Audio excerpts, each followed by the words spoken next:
Well, that roller coaster ride that we call the weather cannot be good for our kiddos. And Dr. Colbert joins us for Baby Talk to talk a little bit about the issues that you've been seeing in your office. And of course, you said kids are coming in with the sniffles.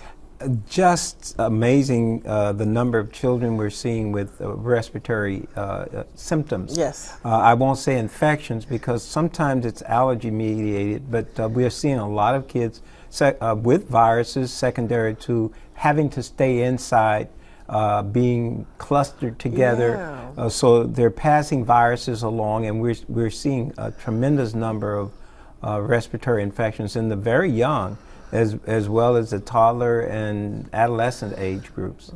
Now, what about flu season? Is that pretty much over for us? This is the downside of the flu season, and Okay.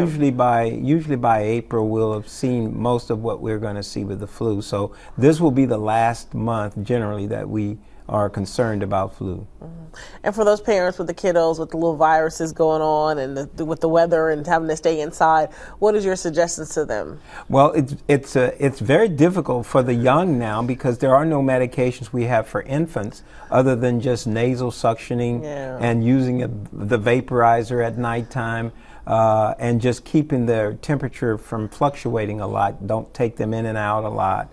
And for older kids, we can sometimes give them antihistamines and decongestants that help the symptoms. But generally speaking, we try to keep the temperature from fluctuating a lot and avoid contact with lots of sick kids. Yeah. Basically, that's it. Yeah, daycare, which my son is at daycare. Yeah. One thing that he's kept that he didn't really have before was a little runny nose.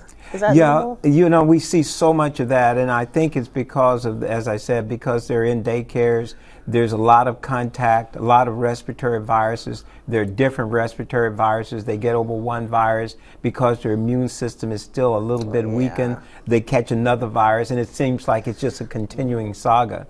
And so we're seeing lots of that. All right, Dr. Colbert, well, as always, thank you so much for your expertise. We appreciate it. You're welcome.